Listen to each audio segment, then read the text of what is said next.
সংবাদ মাধ্যমটিতে স্পষ্ট ভাষায় বলা হয়েছে যে ভারতের ৬০ কিলোমিটার এলাকা দখল করে ফেলেছে চীন, যা ঘটেছে সেভেন সিস্টার্সের অন্তর্গত অরুণাচলে। গণমাধ্যমকে এই তথ্য নিশ্চিত করেছে সেখানকার স্থানীয় বাসিন্দারাই।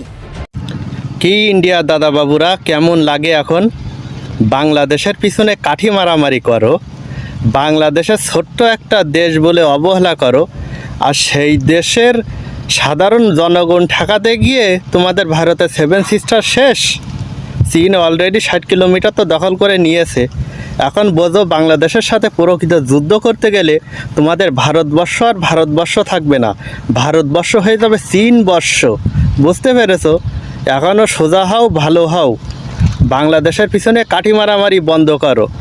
বাংলাদেশকে নিয়ে টানাটানি করবে, ওদিকে চীন পাকিস্তান বসে আছে তোমাদের ভারত নেওয়ার